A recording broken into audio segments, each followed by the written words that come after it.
नमस्कार, शाम के 7 बजने को है, वक्त हो चला है अपना बिहार का। मैं हूं शुभी मिश्रा आपके साथ और बुलेटिन की शुरुआत करेंगे देश के प्रधानमंत्री नरेंद्र मोदी के खास कार्यक्रम मन की बात कार्यक्रम को लेकर पूरी चर्चा करेंगे। सबसे पहले हम आपको बता दें कि प्रधानमंत्री नरेंद्र मोदी ने मन की बात कार्यक्रम को आज संबोधित किया और पहलगाम आतंकी हमले की चर्चा भी की।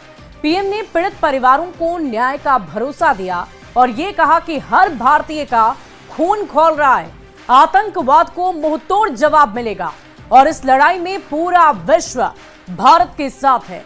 इस रिपोर्ट को देखिए।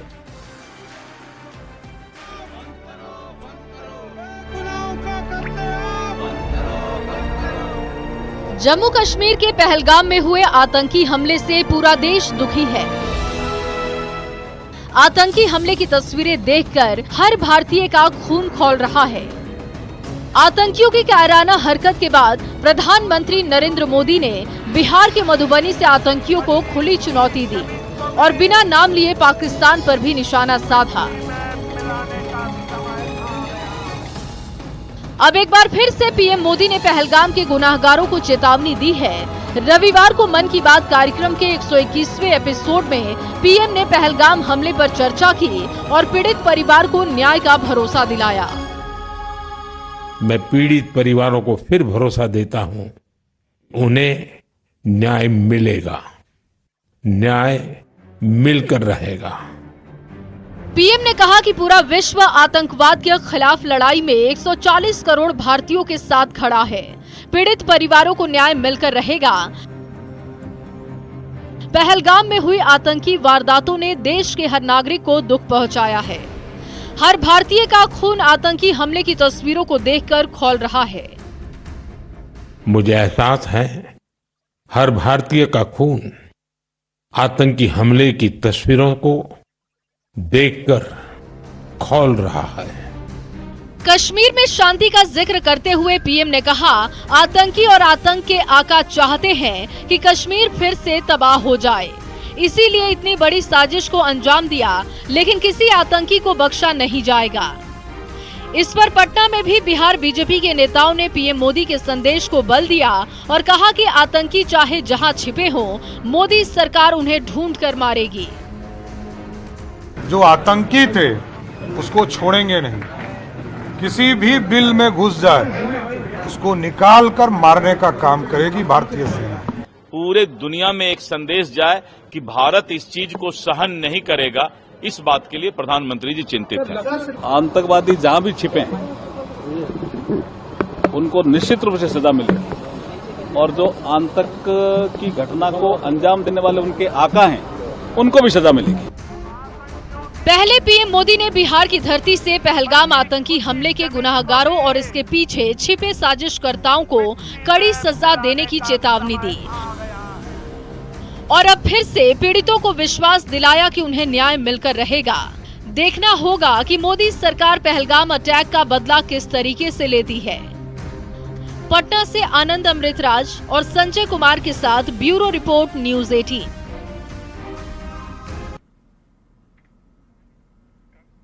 और देखिए, बिहार में इसी साल विधानसभा का चुनाव होने वाला है और चुनाव से ठीक पहले जातीय वोटों की गोलबंदी शुरू हो गई है।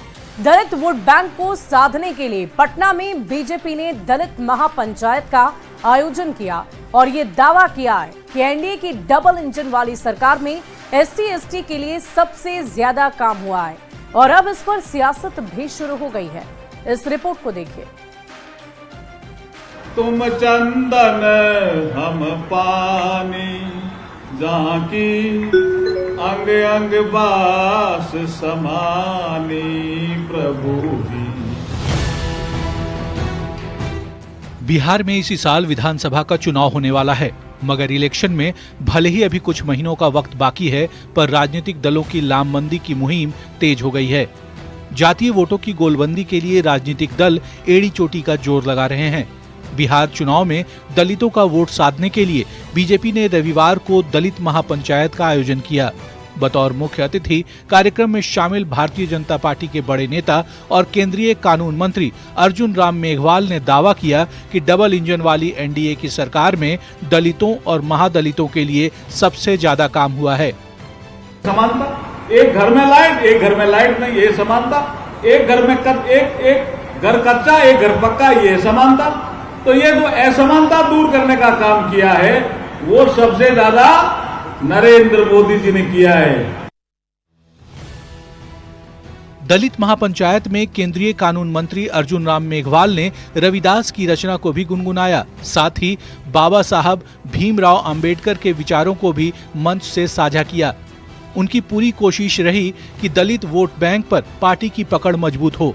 दलित महापंचायत में बिहार बीजेपी अध्यक्ष दिलीप जायसवाल, डिप्टी सीएम सम्राट चौधरी और उप मुख्यमंत्री विजय कुमार सिन्हा सरीखे कई प्रमुख नेता शामिल हुए, जिन्होंने दावा किया कि पीएम मोदी ने ही बाबा साहब के विचारों को आगे बढ़ाया है। दलित पंचायत महापंचायत के माध्यम से कि अब सोने की चिड़िया नहीं बनाना है, अब मोदी जी के नेतृत्व में सोने का शेर बनाना है। कि जब बाबा भीमराव अंबेडकर का मृत्यु हो गया, उसके लाश को दिल्ली में दफनाने का जगह नहीं दिया गया और उनकी पत्नी बाबा भीमराव अंबेडकर के लाश को बंबई ले गई और बाद में यही नेहरू और कांग्रेस वालों ने उनके पत्नी से जहाज का भाड़ा मांगा था। बीजेपी के दावे पर आरजेडी ने निशाना साधा।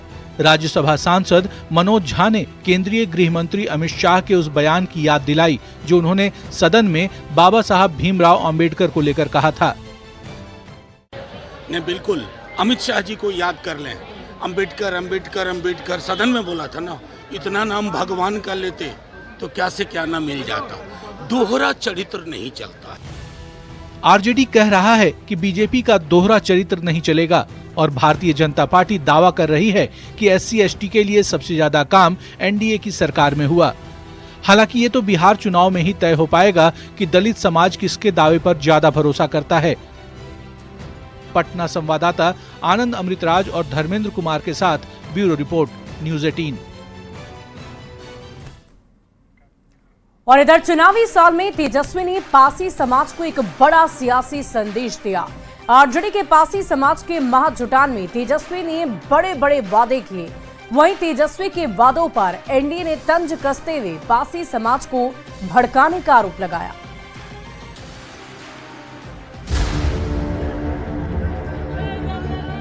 चुनावी साल में आरजेडी पासी समाज को साधने में जुट गई है। ये तस्वीरें हैं आरजेडी के पासी समाज के महाजुटान की।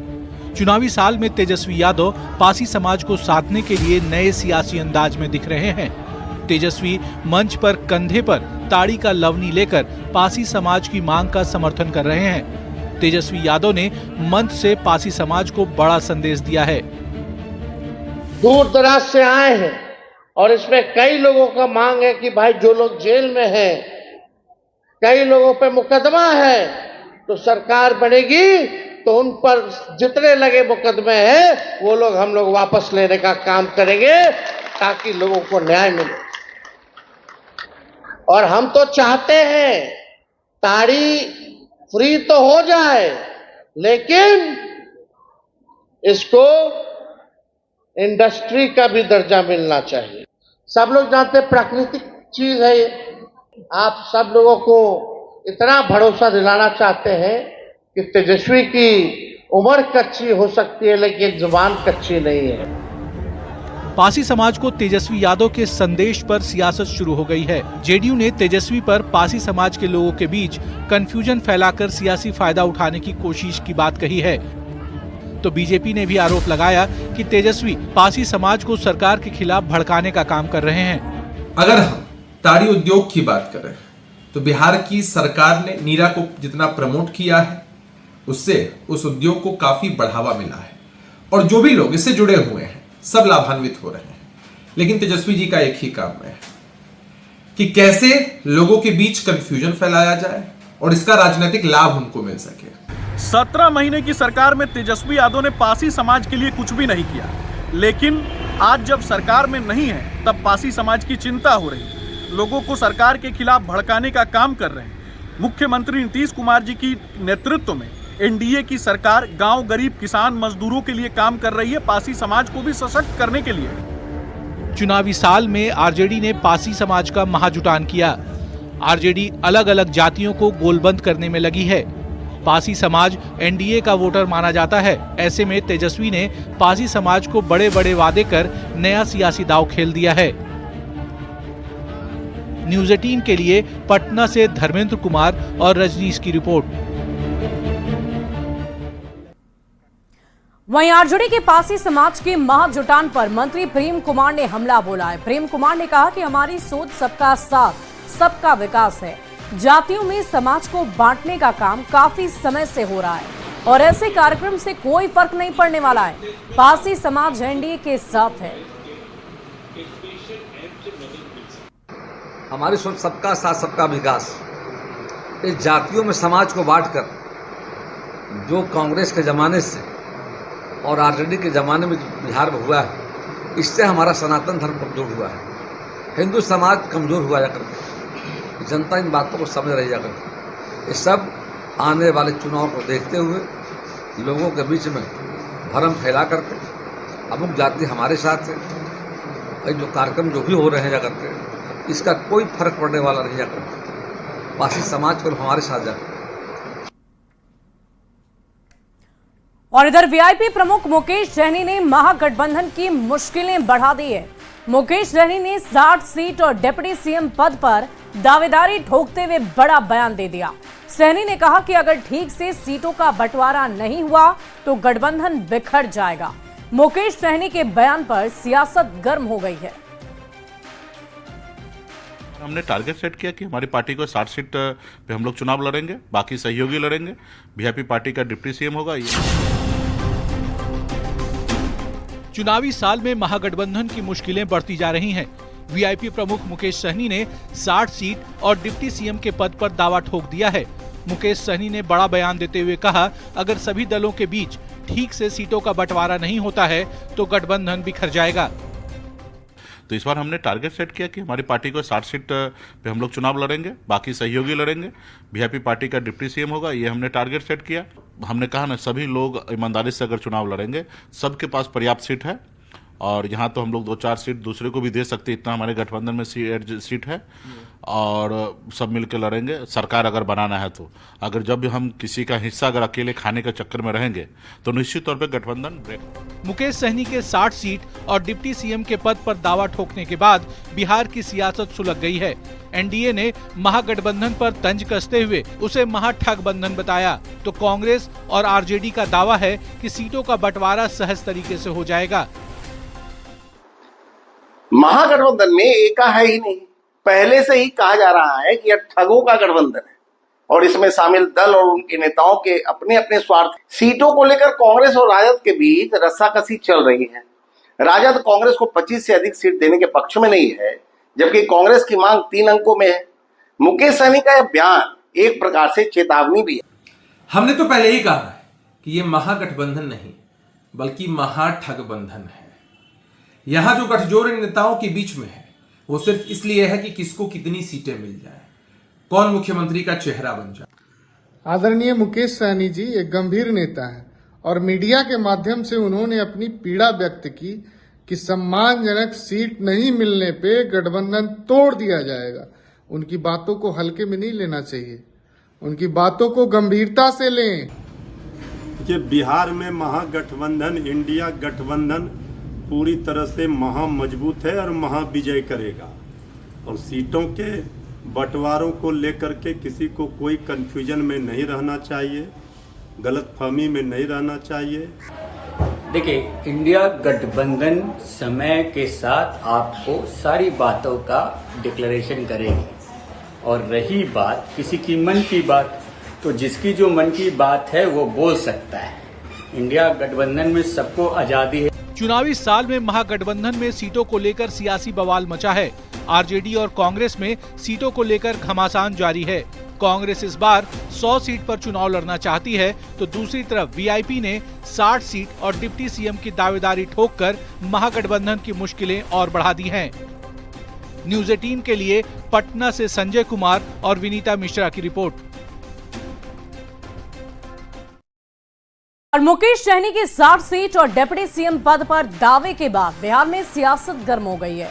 कांग्रेस विधायक अजीत शर्मा ने कहा कि कौन कितनी सीटों पर चुनाव लड़ेगा इसका फैसला पार्टी के बड़े नेता करेंगे। चुनाव के बाद ही सभी दल ये तय करेंगे कि सीएम कौन होगा, डिप्टी सीएम कौन होगा।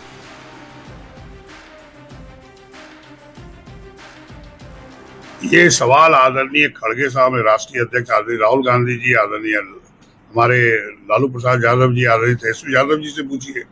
यह तय उन लोग को बैठ के करना है। गठबंधन रहेगा, ये आदरणीय राहुल गांधी जी कह चुके हैं, गठबंधन में चुनाव होगा। अब सीट कौन कितना लड़ेगा, ये लोग सब लोग बैठ के आपस में जितने महागठबंधन में पार्टियां सब लोग बैठ के तय करेंगे, ताकि इस बार एनडीए को हराएं और इंडिया गठबंधन चुनाव जीते। इसकी तैयारी करनी है। जब जीत होगा यह भी तय हो जाएगा कौन मुख्यमंत्री बनेगा। आप निश्चिंत रहिए। वहीं पहलगाम में आतंकी हमले के विरोध में आरजेडी के कैंडल मार्च में पाकिस्तान जिंदाबाद के नारे लगे। पाकिस्तान जिंदाबाद के नारे लगने के बाद सियासत गर्म हो गई है। आतंकवादी हमले के खिलाफ पूरे देश में आक्रोश है, गुस्सा है, और ऐसे में आरजेडी के मार्च में पाकिस्तान जिंदाबाद के नारे लगने के बाद कई सवाल उठ रहे हैं।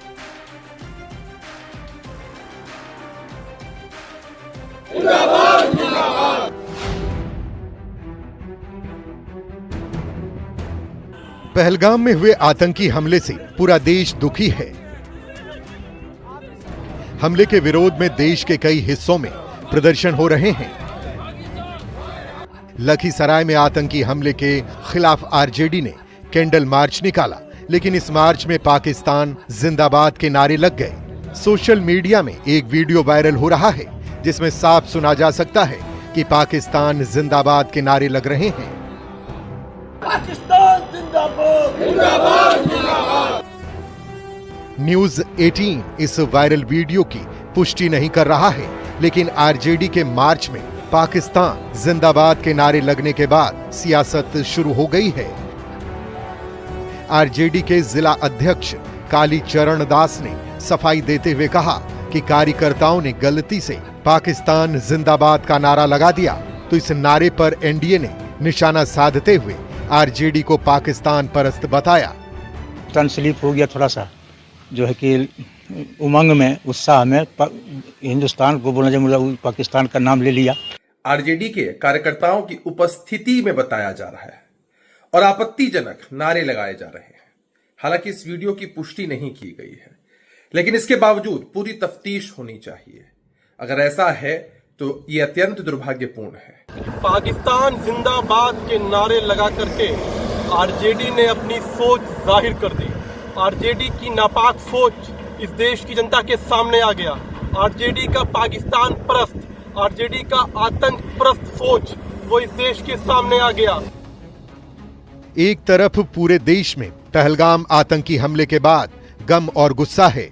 लोग पाकिस्तान पर सीधी कार्रवाई की मांग कर रहे हैं, लेकिन आरजेडी के मार्च में पाकिस्तान जिंदाबाद के नारे लग रहे हैं। आरजेडी के कैंडल मार्च में पाकिस्तान जिंदाबाद के नारे लगने के बाद कई सवाल उठ रहे हैं। पाकिस्तान जिंदाबाद के नारे से आरजेडी की सियासी मुश्किलें बढ़ सकती है। न्यूज 18 के लिए लखीसराय से राकेश कुमार और पटना से आनंद अमृतराज की रिपोर्ट। और इसी बीच राजधानी पटना से एक बड़ी खबर का रुख कर लेंगे। संजीव मुखिया से ईओयू की पूछताछ में कई सफेदपोश लोगों के नाम का खुलासा हुआ है। संजीव मुखिया का मकसद राजनीतिक गलियारे में अपनी पत्नी को ऊंचा मुकाम दिलवाना था और इसी के लिए पेपर लीक करवाने का रास्ता चुना। बिहार, झारखंड से लेकर दूसरे राज्यों में इसकी बड़ी पहुंच, पूरे सिस्टम को इसने खुश कर रखा है। रेलवे भर्ती बोर्ड में भी पकड़ होने का संजीव मुखिया ने दावा किया है। एनडीए तक को मैनेज करने का दावा किया। ईओयू सूत्रों से इस वक्त की सबसे बड़ी खबर आपको बता रहे हैं। जब ये जेल गया तो जेल का स्टाफ इसका पैर छूने लगा। कई अधिकारियों के बच्चों को मेडिकल में दाखिला करवाने का संजीव मुखिया ने दावा किया। फरारी के दौरान कई थानों को मैनेज कर बिहार के कई जिलों में रहा। लाभुकों के घर के साथ पावर कॉर्पोरेशन से जुड़े अधिकारियों के घर भी ये रहा है और पटना के पीर बहोर थाना इलाके, अगमकुआं थाना इलाके के साथ बाढ़ और बिहार शरीफ में भी रहा। सीबीआई जब इसके गांव में रेड कर रही थी, उस दिन भी वो बिहार शरीफ में ही था। इस वक्त की बड़ी खबर आपको बता रहे हैं और इस पूरी खबर के दिख जानकारी के साथ न्यूज 18 संवाददाता पटना से अमित कुमार फोन लाइन पर हैं। अमित, क्या है इस वक्त की सबसे बड़ी खबर संजीव मुखिया से जुड़ी हुई? देखिए, संजीव मुखिया से जो पूछताछ हो रही है उसमें सबसे बड़ी खबर यही है कि जो नीट पेपर लीक का आरोप है इसने जो खुलासा किया है ईओयू के अधिकारियों के सामने, और क्योंकि पूछताछ के दौरान सीबीआई के अधिकारी भी मौजूद थे, झारखंड पुलिस की टीम भी मौजूद थी, तो इसमें जो सबसे बड़ा खुलासा किया है वो यही है कि एनटीए के अधिकारी से इसकी साठगांठ है, इससे ये पेपर लीक जो है वो करना ये शुरू किया। इसके साथ साथ अगर हम बात करें तो इसकी जो धमक है, चाहे वो राजनीतिक गलियारे हो, प्रशासनिक गलियारे है, सभी जगहों पे है। इसने ये कहा कि राजनीतिक महत्वाकांक्षा बड़ी है इसकी, ये अपनी पत्नी को सांसद विधायक बनाना चाहता है और हर हाल में वो मुकाम जो है वो हासिल ये करके रहेगा, और इसी के लिए इसने जो पेपर लीक का रास्ता है वो इख्तियार किया, जहां से ये अधिकारियों को खुश कर सके।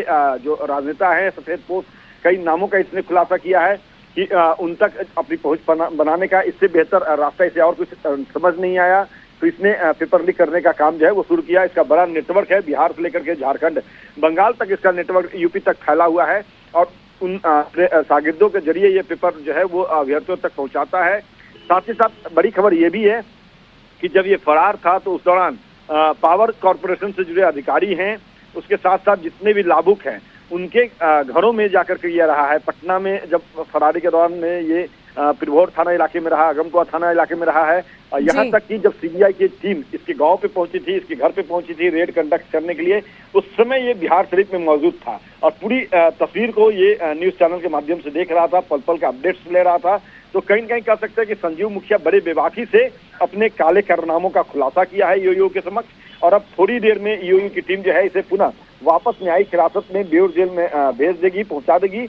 वाकई हमें देखने वाली बात होगी कि इनसे पूछताछ में और क्या क्या नई बात निकलकर सामने आती है, बड़े खुलासे होते हैं। बहुत बहुत शुक्रिया आपका हमारे साथ जुड़ने के लिए। बढ़ते आगे, मुख्यमंत्री नीतीश कुमार ने पाटलिपुत्र स्पोर्ट्स कॉम्प्लेक्स में खेलो इंडिया यूथ गेम्स 2025 के लिए तैयारी और व्यवस्थाओं का जायजा लिया।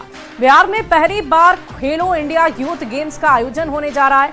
खेलो इंडिया यूथ गेम्स 4 मई से 15 मई तक होगा। खेलो इंडिया यूथ गेम्स की भव्य तैयारी पटना के पाटलिपुत्र स्पोर्ट्स कॉम्प्लेक्स में की जा रही है। प्रधानमंत्री नरेंद्र मोदी इसका वर्चुअल उद्घाटन करने वाले हैं। बिहार के मुख्यमंत्री नीतीश कुमार पाटलिपुत्र स्पोर्ट्स कॉम्प्लेक्स पहुंचे और तैयारियों का जायजा भी लिया। इस दौरान उन्होंने बिहार के नाम 2 Guinness book of world record का सर्टिफिकेट भी प्राप्त किया। स्पोर्ट्स डीजी रविंद्रन शंकरन से बातचीत की न्यूज 18 संवाददाता विनीता मिश्रा ने।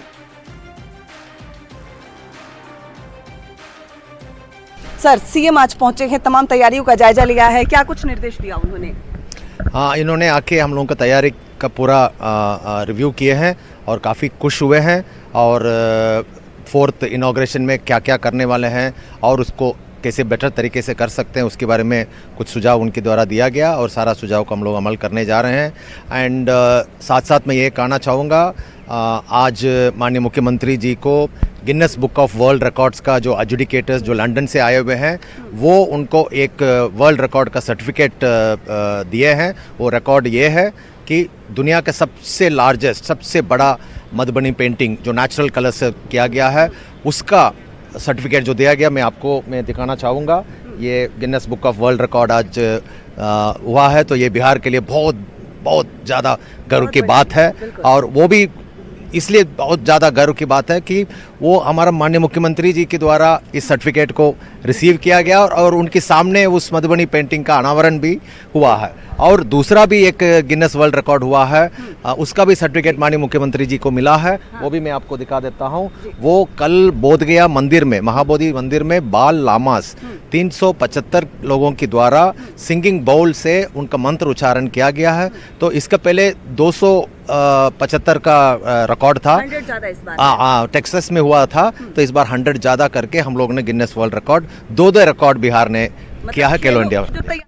और इस बीच एक बड़ी खबर का रुख कर लेंगे। बिहार में आपदा प्रबंधन विभाग का अलर्ट जारी हुआ है। बारिश आंधी के साथ ठनके को लेकर अलर्ट जारी किया गया। कल के लिए आपदा विभाग का अलर्ट जारी, 26 दिनों के लिए एक साथ रेड अलर्ट जारी किया गया है। राज्यवासियों से सावधान रहने की अपील की जा रही है। लोगों से घरों से बाहर नहीं निकलने की अपील आपदा प्रबंधन विभाग की तरफ से की गई और किसी भी तरह की आपदा की सूचना के लिए 1070 टोल फ्री नंबर जारी किया गया है।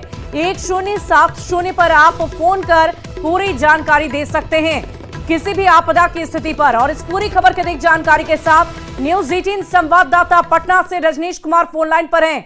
रजनीश, क्या कुछ जानकारी है आपदा प्रबंधन विभाग की तरफ से किन किन जिलों के लिए रेड अलर्ट जारी किया गया है? बिल्कुल, देखिए मौसम विभाग ने जो फोरकास्ट किया उसके आधार पर आपदा प्रबंधन विभाग ने अभी एक साथ 26 जिलों के लिए रेड अलर्ट जारी किया है, जिसमें कैमूर, रोहतास, मधुबनी, बांका, भोजपुर, पटना, जहानाबाद, नालंदा समेत कुल 26 ऐसे जिले हैं जो उत्तर बिहार और पूर्वी बिहार के जिले हैं खासकर, और दक्षिण बिहार के भी जिले हैं इसमें शामिल। तो यहाँ पर रेड अलर्ट जारी किया गया है और इसके साथ साथ जो 2 जिले हैं पूर्णिया और सहरसा, यहाँ पर ऑरेंज अलर्ट जारी किया गया है, यानी खतरनाक वज्रपात के साथ साथ जो तेज हवा चलने की संभावना है और भारी बारिश को लेकर रेड अलर्ट जारी किए गए हैं। 60 से 70 किलोमीटर प्रति घंटे की रफ्तार से हवा चल सकती है और इस दौरान पूरी तरह से आपदा विभाग ने सभी जिलों को सतर्क रहने के लिए, अलर्ट रहने की अपील कर दी है सभी जिलाधिकारियों को भी, क्योंकि रेड अलर्ट है और एहतियात बरतने के बाद ही लोगों की जान बच सकती है, क्योंकि ओलावृष्टि के साथ साथ ठनका गिरने की पूरी संभावना बन गई है। शुभी, चलिए बहुत बहुत शुक्रिया रजनीश हमारे साथ जुड़ने के लिए, तमाम जानकारी के लिए। बढ़ते आगे, सड़क दुर्घटना में घायल पूर्वी चंपारण की बीपीएससी शिक्षिका काजल कुमारी की हालत गंभीर बनी हुई है। शिक्षिका पटना एम्स में जिंदगी और मौत से जूझ रही है। घायल शिक्षिका की खबर सुनते ही शिक्षा विभाग के ACS S Siddharth Patna AIIMS पहुंच गए और घायल शिक्षिका का न सिर्फ हालचाल जाना बल्कि डॉक्टर और एम्स प्रशासन को भी बेहतर इलाज के निर्देश दिए गए। इस दौरान एसीएस ने पटना डीईओ को रोज अपडेट लेने के लिए कहा और परिजनों को हर संभव मदद का भरोसा भी दिया है। आपको ये भी बता दें कि 2 दिन पहले जेपीसी कोइरगावा कोटवा में पदस्थापित शिक्षिका काजल कुमारी उस वक्त हादसे का शिकार हो गई जब ये स्कूटी से स्कूल जा रही थी और तेज रफ्तार ट्रक की चपेट में आ गई। फिलहाल हालत गंभीर होने से एम्स में डॉक्टरों ने काजल का एक हाथ काट दिया है और आईसीयू में इलाज लगातार जारी है।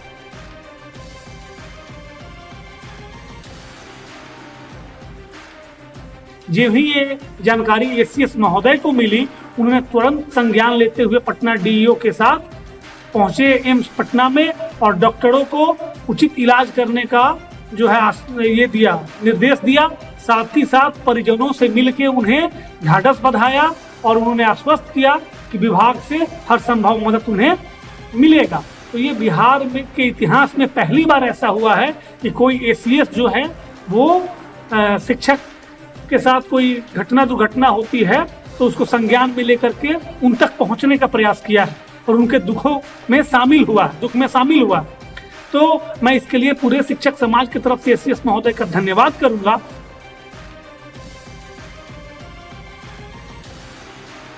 तो परिजनों को हर संभव भरोसा दिया गया है। खुद एसीएस एस सिद्धार्थ मौके पर पहुंचे, शिक्षिका का हालचाल जाना है और फिलहाल वो इलाजरत है आईसीयू में। गंभीर परिस्थिति को देखते हुए डॉक्टर्स लगातार निगरानी कर रहे हैं।